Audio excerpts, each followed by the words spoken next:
So I just have my hand very lightly on his rib cage. And I'm listening to his breath. So that's all I'm doing. I'm not attempting to change his breath or correct him in any way. And it's really important to remember that dogs know the difference between a listening touch and a corrective one. So we're just listening here. And I want to put my other hand on too, but I'm going to see if he's okay with that. Let's move this one back. That's it. So again, I'm just listening. And what I found is when you do this,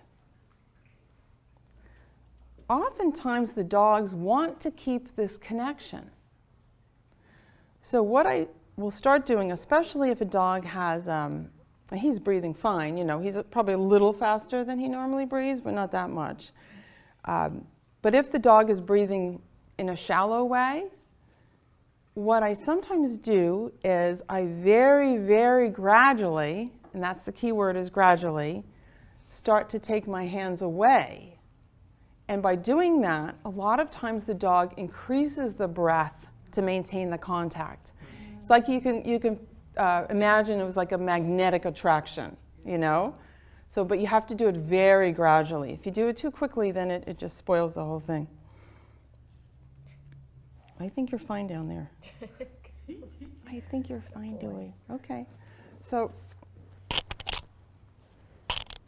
if he wants to be like this, I'll just work with him in this orientation. So this is what they call sternal recumbency, right? He's lying on his sternal. You're fine actually there.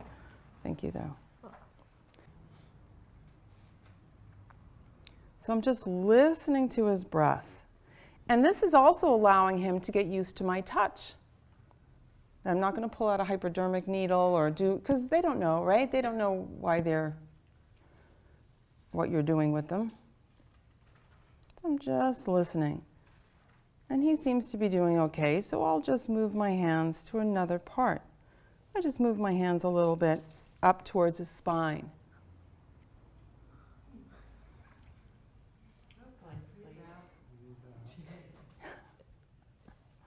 I think he remembers you from last time. That's right. It's been a while. It has been a while. Yeah.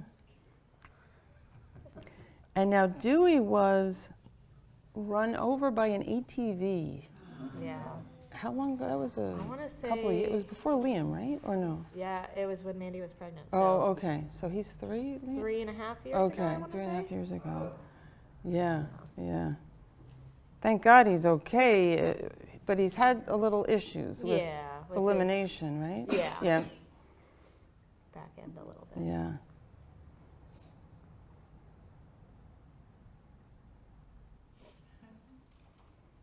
So I'm just going to move my hands. But again, you really, when you're working with dogs, you really want to be gradual in your transitions.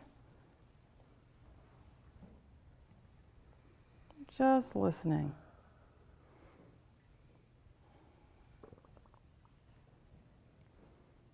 And now, you know, he seems pretty chill. So I'm going to see if I can actually do something else. So that's what I call connected breathing. And sometimes that's a good part of your session. I mean, with certain dogs, that would be a good part of the session. But what I'm going to do now is just kind of lift his rib cage towards his spine a little bit.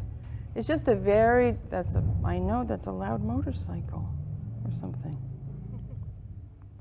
That's it. So I'm just using both my hands very gently to lift his rib cage, to support it upward a little bit, right?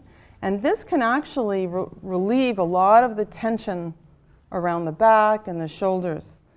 I know you're trying, but I know you're not too quick. I know, yeah, because he's kind of leaning on you. So let him. You're fine. Yeah, thank you. I know there's noise out there. That's it. So now I'm going to start asking, I'm always asking questions with my hands, right? That's what we do. We're always asking questions. We're never saying move this way, move that way. We're always saying, can you move this way? How does this feel? Is this an easy direction? So we're always asking questions. So now my question is going to be, can you shift the rib cage forward a little bit, meaning towards his head? So it's a tiny movement. A lot of dogs really love this because, again, it can relieve a lot of strain around the shoulders and the neck. That's it. That's it. So Aaron's giving me some room here, but that was good how you did that. Yeah, okay, good boy. Good boy. Okay. So now I'm going to just organize myself differently. Okay. This is where all your ATMs come in handy. You could be in any position. As much as possible, I like to have myself centered, like, in other words, not to be reaching too far with my arms, right? So you have to be comfortable when you're working with dogs because it's important to transmit that sense of ease. If you're tense or uncomfortable, that's what gets transmitted. So you're normally working with a dog on the floor, or do you? I normally work on the floor because I'm comfortable that way, but not everybody is. But also I thought that it might be easier for people to see what I'm doing on the table. But yeah, I just work on the floor. You still have both hands? I have both hands, yes. One on either side of his rib cage, and I'm just very gently supporting his rib cage forward. Just sliding and just holding it there. And I'm sensing his breath.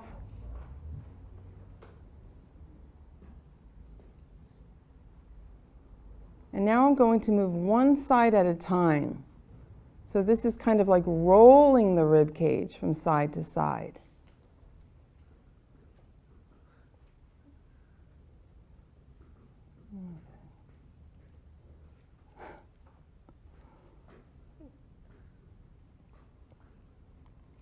So one lady who read my, I have on my website, I have the connected breathing and I have an audio you can listen and follow along to and stuff. And she told me that she had this dog that didn't really want to be touched or anything, just kind of ignored everybody. And she did the connected breathing though one day with the dog. And she said all day long the dog followed her around the house. Isn't that neat?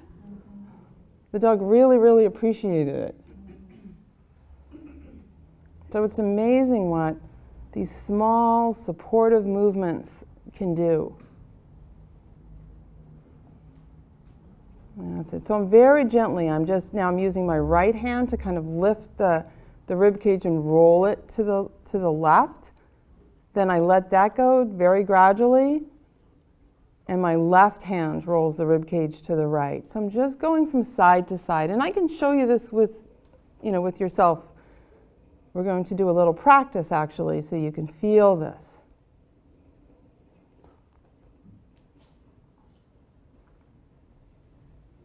I know. Even though he's chill, see how he's a good watchdog. He is. Oh yeah. He's like, I heard something out there. Well, we'll see if he lies down again.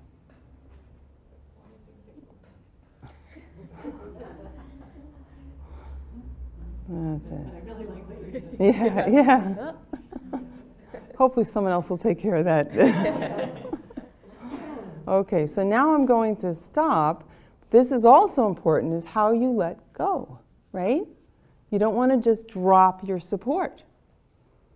So I just very, very gradually start to lighten my pressure, which was light, it's never a lot of pressure, but I just very gradually start to let go.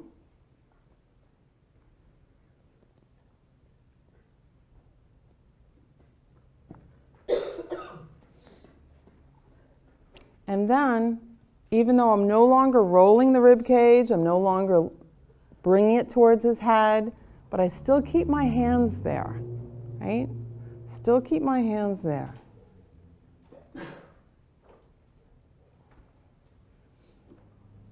And now I can let go. And even after, it's sometimes really hard to disengage from a dog. It just feels so good to do this work, you know? It just feels so good. And especially when you know he's enjoying it like that. So even after I take my hands away, I'll often picture my hands still there. And when I do this with humans, sometimes people have said to me, not knowing that I was doing that, they're like, wait, you're at my head? I thought you were still at my feet. So I find that's useful. I don't know what's at work there, but I find it's useful to do that. So it's like I have my imaginary hands on them. That, you know, I think about that sometimes. So it seems like it's a less abrupt disengagement, and that's important, okay? Especially, you know, if you're used to working with humans, adult humans all the time, working with an animal who didn't sign up is different, right? Because they don't know why they're there, and they might just rather be doing something else. So you really have to be very subtle and gradual in your work with them.